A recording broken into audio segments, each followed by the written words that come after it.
Ahoy, my friends, Ryder here, and welcome back to another Final Fantasy VII Ever Crisis video. Today, I'm going to be doing my to pull or not to pull on the new Red XIII and Barret banner. And so that being said, let's go in and take a look at this new non-limited banner for Red XIII and Barret, which is still featuring Cait Sith's ultimate weapon, HP Shout. So if you are one of those characters that has been chasing this ultimate weapon, you like to play Red XIII and Barret, this might be a great opportunity for you guys to pull for this banner or not. However, before we actually decide whether or not it's worth it, we're going to take a second and slowly look through everything. So the first thing I want to see is Red XIII's animation, and same with Barret's, although I'm guessing that for support weapons they're typically not that exciting. Alright, so there you have it, not exciting whatsoever. And here's Barret's right here. Oh, his actually looks much sicker, so I really like that right there. Now, even though I always do this in my patch updates video, I am going to check out Red XIII right here. Honestly, I really like this style of jacket right here. It's something that I would wear. I love his little hat right here. I love the red bandana, as I told you guys in my patch video about how I have a very similar bandana from running with the Bulls in Spain.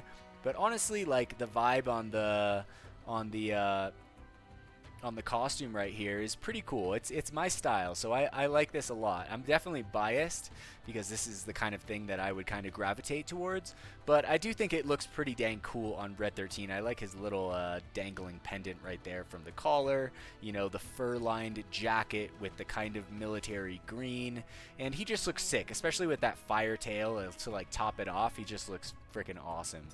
Alright, so I actually haven't looked at these weapons whatsoever, so I actually have no idea what I'm getting into, but I'm going to take a look at it right now. So here is the pilot's jacket, essentially a carbon copy of the Comrade dress, if I recall correctly, where it has the first R ability is healing, okay, and the second one is buff debuff extension plus. So that plus is basically means this is the arcanum of buff debuff extension costumes, and it's going to give you a raw 60% addition to buffs and debuffs just by equipping this.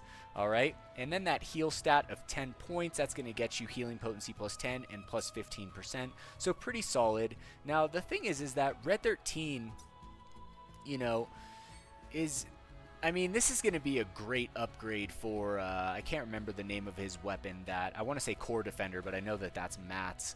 Dang, now it's just going to be freaking eating at me. Anyway, Red XIII has another magic defense all weapon, a collar, and it's super good, and this is definitely a upgrade to that. Whether or not it's absolutely necessary, you know, is the question at hand here. Now, I really do feel like the best thing on this banner, guys, is his actual costume.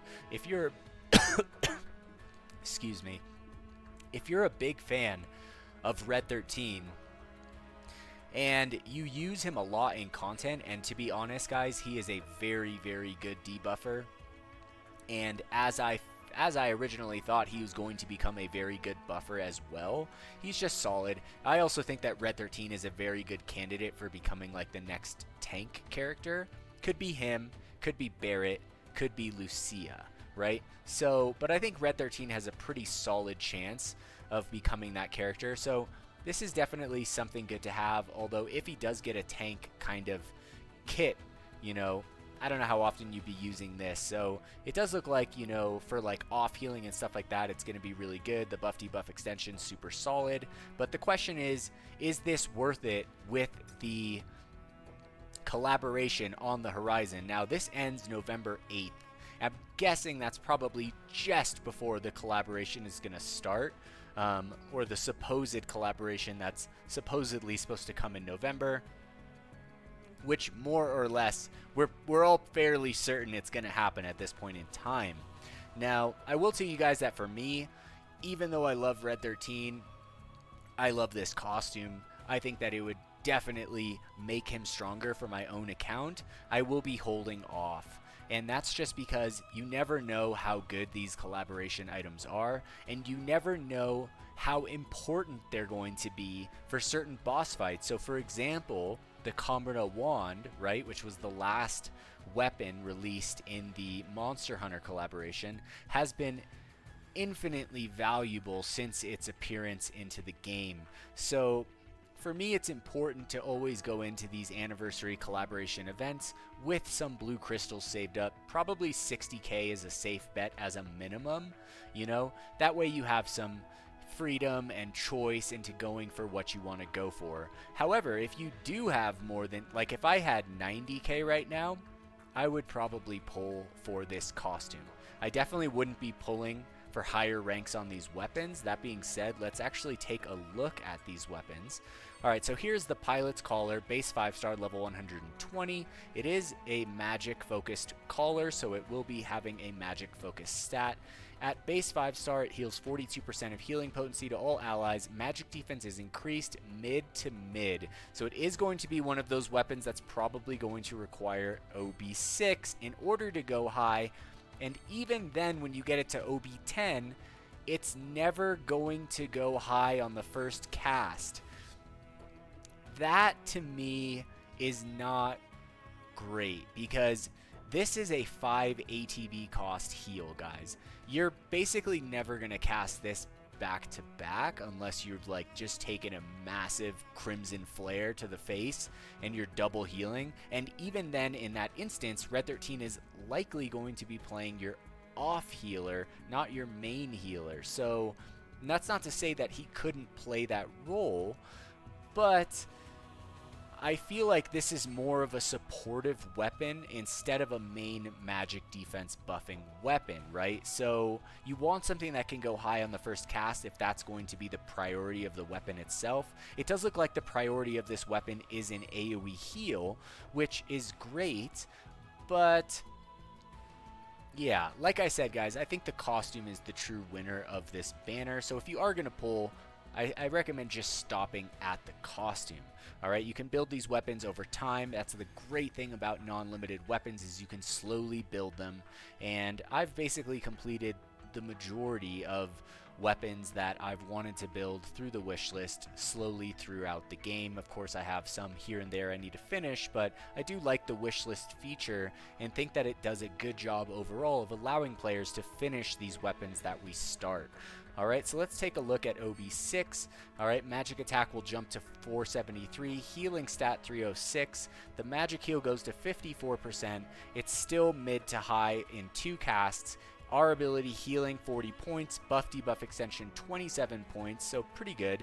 And then we have magic attack boost, and heal boost here. Alright, so you can slot a single target heal in there in order to give him access to a strong AoE heal and a single target heal, so definitely super nice to see that. Now let's take a look at this weapon at OB10. We'll hit 516 magic attack, so not very high, but it is a healing weapon. 324 healing. It'll hit 59% healing potency, and the magic defense, unfortunately, is still mid to high. The healing stat hits a average of 46, which I would say is normal, and the buff debuff extension hits 39, which I would also say is roughly normal. So all in all, I would give this weapon like a B+ or so, just in comparison to other weapons in the game, maybe an A-. But the fact that you'll never hit high on the first cast with this magic defense, and the fact that it also costs 5 ATB, just makes me feel like the value of this weapon takes a little bit of a notch off. Alright, so now from there, let's take a look at Barret's weapon here, the Escutcheon Cannon, level 120, also magic attack based, having a starting magic attack stat of 254. The command ability is called Zone of Protection, and it increases magic defense to all allies. It goes mid on the first cast, high on the second cast at base 5-star. Also, when HP is 70% or more, magic attack is increased mid to high, base 5-star. Now, this is a fantastic weapon, guys. The one drawback that I have with this is that 70% or more, and I do feel like that is going to bite you more often than not when it comes to hard fights. So for me, normally if I saw something like this, I'd probably do like one 3k pull I had 430 parts on Barret, and then hopefully pull a 3 or 4 star version of this, and then just build the 5-star version and use it at base 5-star because it can go mid to high at base 5-star. You don't need to hit OB6 in order for this thing to, you know, actually function in a fight. However, because of this very stringent and high requirement on the HP right here, for me, I'm just going to wait and either wishlist this later on or pick up the better version of this that will drop in the future, right? We're probably going to get something like this for Aerith during the collaboration, potentially something like that, but we'll just have to see. Now, as for the R abilities, we have Boost Magic Defense 30 at base 5-star, which is pretty solid, Buff Debuff Extension at 12, and then we have Attack Boost, Magic Attack Boost, and Circle Sigil Boost right here. Alright, now if we take this to OB6, alright, 558 magic attack, alright, it goes immediately to high on the magic defense, magic attack immediately to high, and a 7% healing potency. Magic defense goes to 40 points, buff debuff extension to 27 right there, and last but not least, if we take it to OB10, also magic defense high, magic attack high, potency doesn't change right here, just the durations on those two. Magic defense will hit 46 points, guys. So in the main hand, you're getting 70% magic defense with this weapon, which is absolutely super, super busted strong. I think the only person who can hit a magic defense on an R ability like a weapon like this is Angeal's like green greatsword. So definitely some interesting ones dropping in the game right here that are, I'm guessing, are meant to like super powered tanks to handle these huge attacks that are coming in, right? However, the buff debuff extension is still average at 39, it's not higher, but all in all the R abilities I would say are really solid here, especially for a tank, buff debuff extension as well. So the R abilities themselves I give an A. The support abilities are honestly, you know, they're good, but we're just going to leave it at good. They're not great, right? And this right here is almost great. I really don't like the 70% threshold right here, but honestly the weapon is all in all a new addition to the game when it comes to something like this. It's definitely going to have its moment to shine, so it really just depends, you guys.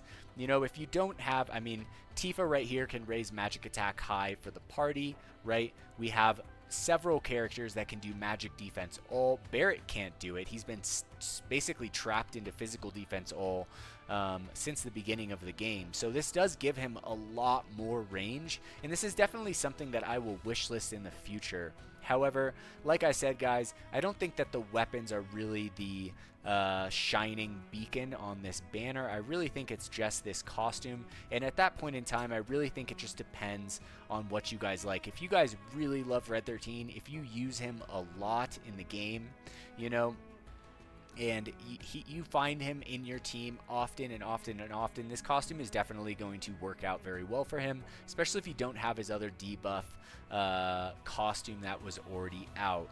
So yeah, that's going to be my basic thoughts on this, guys, but to be honest, I wouldn't really recommend pulling on this banner unless you're a huge Red XIII fan or you have, you know, like 80,000-90,000 crystals and above, just because we know the collaboration is right around the corner. It's a shame because I really like that costume for Red XIII, but I literally just pulled for Angeal because I thought it would be fun and I really like the costume, and there's no way that I can do that back to back, especially with the collaboration around the corner. So sometimes you just gotta bite the bullet and let that go. So for me, that is going to be the case right here, but I'm curious what you guys think. What are you guys going to do if you're pulling? I wish you guys the best of luck out there, and I do want to put a little frickin' note in here that, as I said before in my previous video, the new book Hope's Flame for the Curseborn Saga has just published yesterday. There will be a link in the description of this video, so if you guys have been following the book series that I've been writing for over a decade, if you like high fantasy adventure,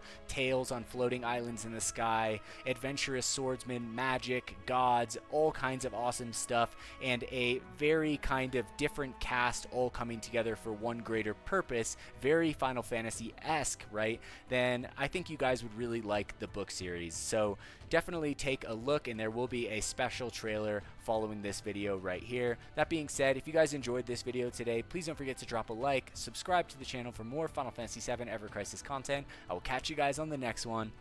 Peace.